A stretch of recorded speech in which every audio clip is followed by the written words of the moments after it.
अऊज़ुबिल्लाहिमिनश्शैतानिर्रजीम बिस्मिल्लाहिर्रहमानिर्रहीम। जिन्होंने खून देकर इस चमन को जीनत बख्शी है, जिन्होंने खून देकर इस चमन को जीनत बख्शी है, दो चार से दुनिया वाकिफ है, गुमनाम न जाने कितने हैं, गुमनाम न जाने कितने हैं।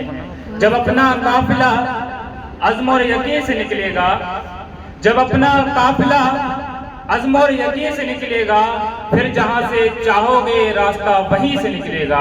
ऐ खाके वतन मुझे एड़ियां रगड़ने दे, ऐ खाके वतन मुझे एड़ियां रगड़ने दे, मुझे यकीन है कि चश्मा यहीं से निकलेगा, कि चश्मा यहीं से निकलेगा।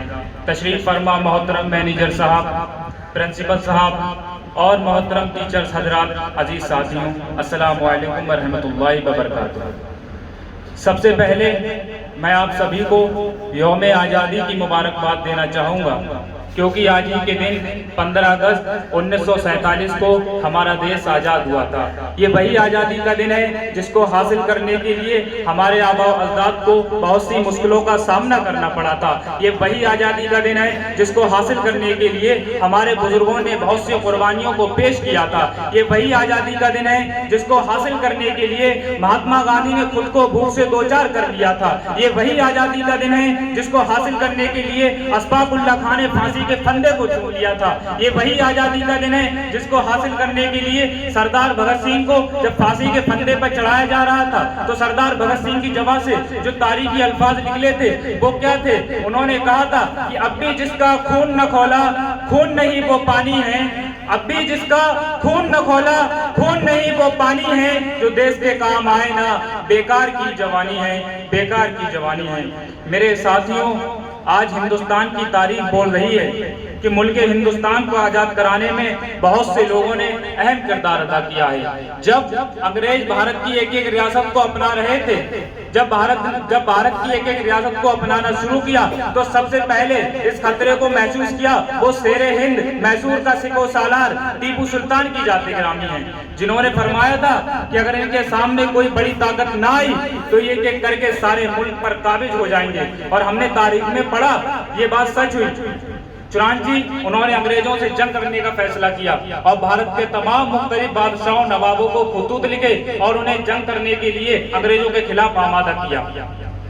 ये बादशाह तने तनहा लड़ते रहे और आखिरकार 4 मई 1799 ईस्वी में श्रीरंगपट्टनम की लड़ाई में शहीद होकर शहीदाने फहरिस्त में अपना नाम दर्ज कराकर अंग्रेजों की गुलामी और कैद खाने वाली जिंदगी को मौत को तरजीह देते हुए कहा कि शेर की एक दिन की जिंदगी गीदड़ की 100 साल जिंदगी से बेहतर है।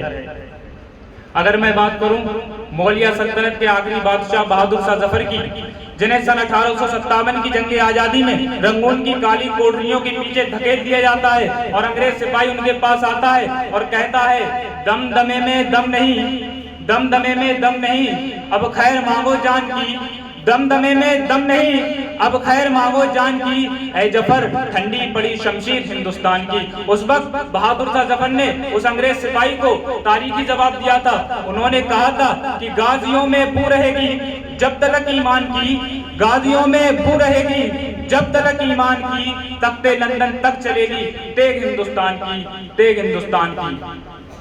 मेरे साथियों, मुल्क हिंदुस्तान को आज़ाद कराने में केवल बुजुर्गों ने रोल अदा नहीं किए, बुजुर्गों ने किरदार अदा नहीं किए, बल्कि मुल्क हिंदुस्तान को आज़ाद कराने में बच्चों से लेकर बुजुर्गों ने, हर एक हस्ती ने अपना अहम किरदार अदा किया है। तारीख के किसी कोने में खुदीराम बोस का भी जिक्र आता है, जिन्होंने 17 साल की उम्र में अपनी जान को देश के नाम न्यौछावर कर दिया।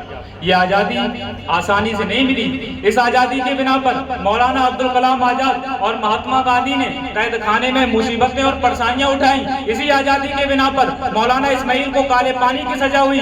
इसी आज़ादी के बिना पर अल्लामा फजले खैराबादी को काले पानी की सजा हुई।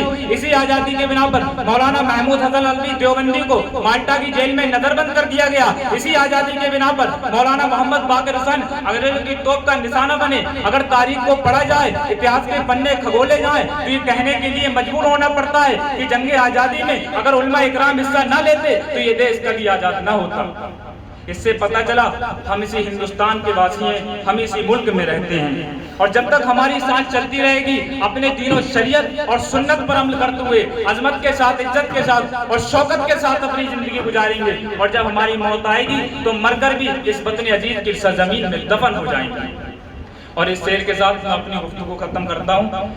एक दूजे का हम सभी सम्मान करेंगे, एक दूजे का हम सभी सम्मान करेंगे, झगड़ा हम न कभी हिंदू मुसलमान करेंगे। नफरत जो फैलाए हमें आपस में लड़ाकर, नफरत जो फैलाए हमें आपस में लड़ाकर, उसके खिलाफ अब हम जंग ऐलान करेंगे। जान से भी प्यारा है हमें अपना तिरंगा, जान से भी प्यारा है हमें अपना तिरंगा, इसके लिए हम अपनी जान को भी कुर्बान करेंगे। अस्सलामु अलैकुम व रहमतुल्लाहि व बरकातहू।